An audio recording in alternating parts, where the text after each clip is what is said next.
Good afternoon, good evening, good morning. My apologies. Today, running out of time. Well, we are a bit late. My apologies for that. Tonight, I just want to talk about a video clip that has been circulating in the social media of VP Chiwenga saying no to corruption. I find it an outrage, an insult. I know that Zanu PF leaders, as well as opposition leaders, have taken advantage of the people of Zimbabwe. It is a tragic reality that Zimbabweans out there have turned out to be an ignorant, naive, and gullible people. And people like that will always be exploited. They will easily be conned to do one foolish thing after another. I've often talked on this platform of how Nelson Chamisa conned nearly 2 million Zimbabweans to participate in flawed elections, so flawed they could not win them. They knew they could not win them. They've been warned several times that you cannot win them. And they also knew that if you participate, you only give the vote riggings are not PF legitimacy and perpetuate your own suffering. And yet, they've been conned to participate again and again and again. That is how naive and gullible the people are.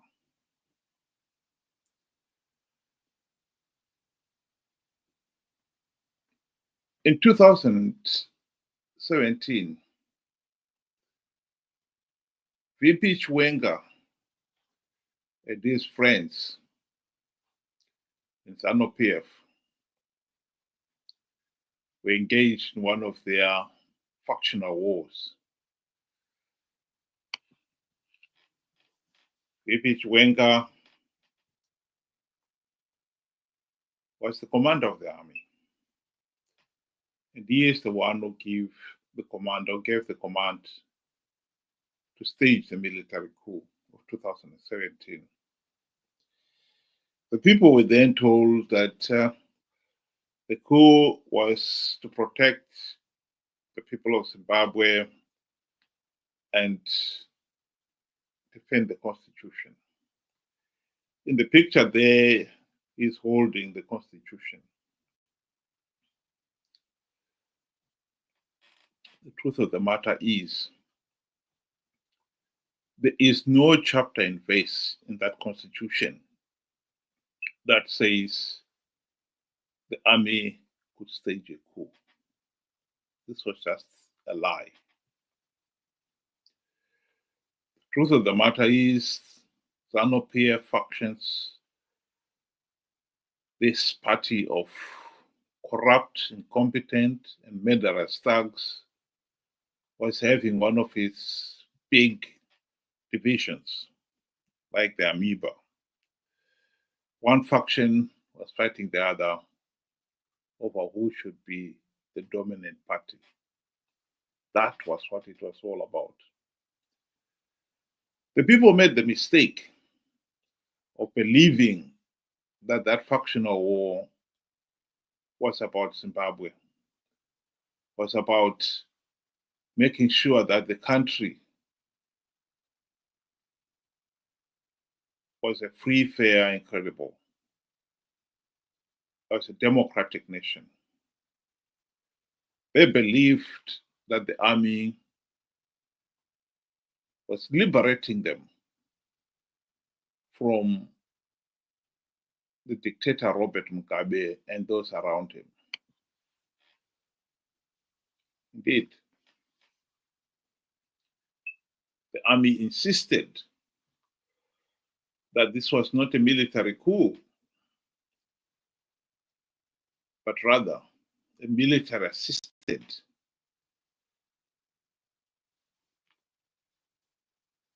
transition, whatever that means. People believed it. That's what really matters. And they believed that the army was going to stamp out the regime that they were bringing in, which was led by Mnangagwa, was going to stamp out corruption, and was going to deliver free, fair, and credible elections. Chiwenga himself resigned from his army, and so did a number of his fellow military colleagues,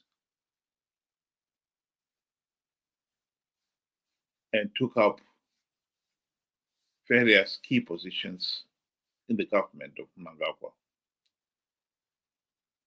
Now, 8 years later,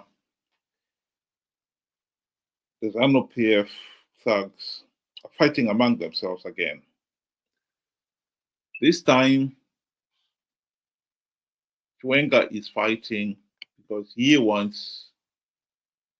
believes it's his turn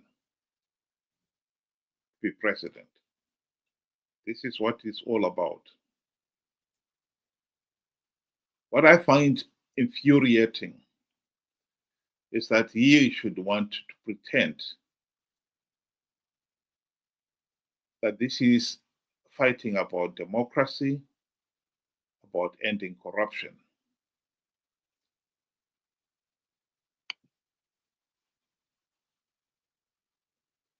No one is going to come.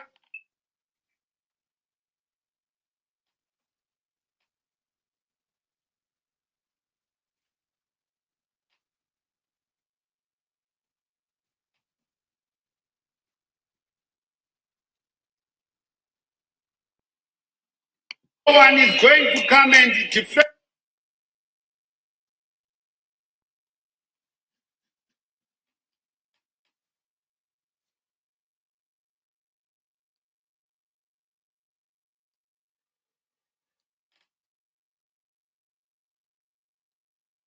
I'm sorry about the loss of sound. But basically what you are saying there is, let this be heard loud and clear, no to corruption. I find it really amazing that these politicians could be so presumptuous. Chiwenga was in the War of Liberation.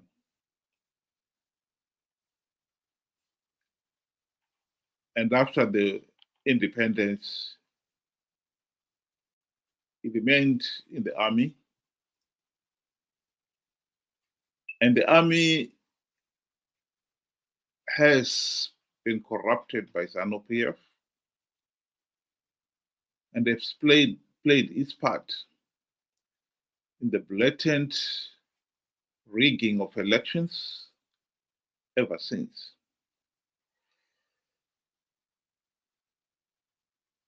And it is a historic fact.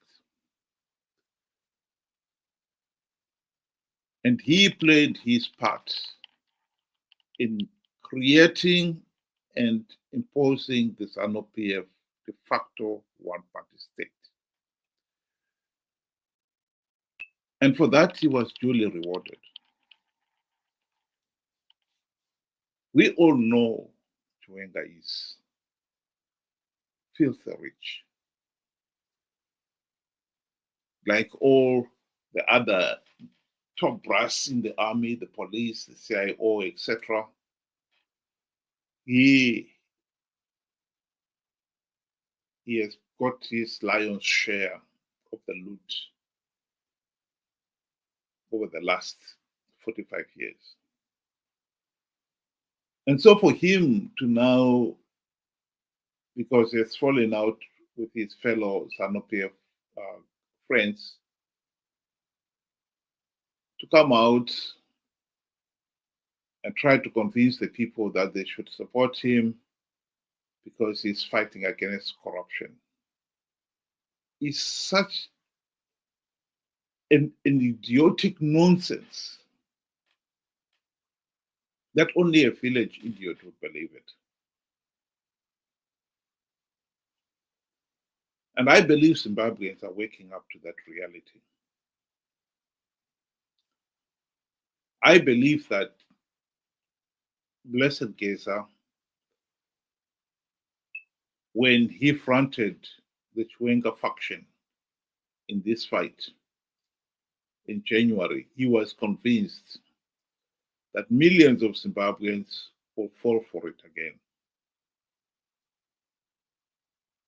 When he called his 31st March uprising, as he called it, he expected people to heed to that call. Some people will argue that many people did not go on the street, did not heed the call because they feared for their lives. I think there's a lot of truth in that. But also, I think there is also a lot of truth in saying that people realized that this so-called Geza uprising was going to be just a repeat of the 2017, when they, the people, came out in the street in their hundreds of thousands in support of the military coup, only to be shortchanged.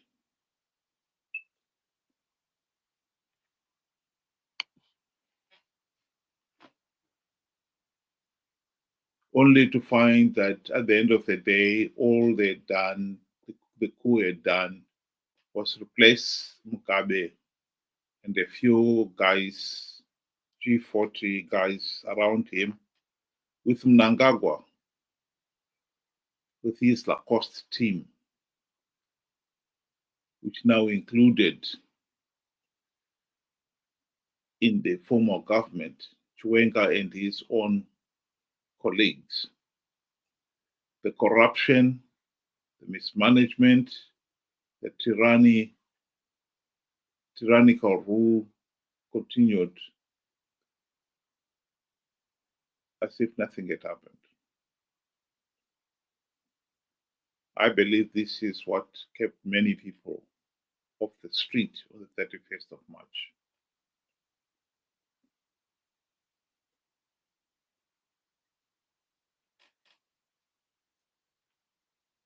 Because in 2017, 8 months after the coup, the nation was supposed to go to elections. These elections, Mnangagwa had promised, were going to be free, fair, and credible. They were not. And when the people there to protest the rigged elections, the army, the same soldiers that the people had been hugging and kissing 8 months earlier as their saviors, were the ones who were shooting to kill in defense of the Zanu PF dictatorship. This is the political reality in Zimbabwe. I think the people of Zimbabwe should be weary of these political opportunists on both sides of the political divide. We've always been willing to con them to do foolish things. I think anyone who would believe Chiwenga that he is sincere in saying no to corruption when he has been corrupt himself, and more than corrupt, he has been part and parcel of the Zanu PF dictatorship, and has played his part, including acts of treason and murder, to now pretend that he is against corruption. He is a Democrat. I think it's an insult to any thinking Zimbabwean out there. And by the same token, the people should not be so easily conned into participating in flawed elections, knowing fully well that the process is flawed, knowing fully well that if you participate, it gives Zanu PF legitimacy. But they participate because they believe Chamisa's idiotic lie that he has got strategies of winning rigged elections. As a nation, we need to look ourselves in the mirror and realize that the last 45 years since 1980 have been a wasted opportunity. And it is the people themselves who have contributed to that by being so naive and gullible. We need to draw a line in the sand and say to ourselves, this is not going to happen ever again. We are not going to be so easily corrupted into believing somebody whom we know is corrupt, incompetent, and has committed treason is a Democrat.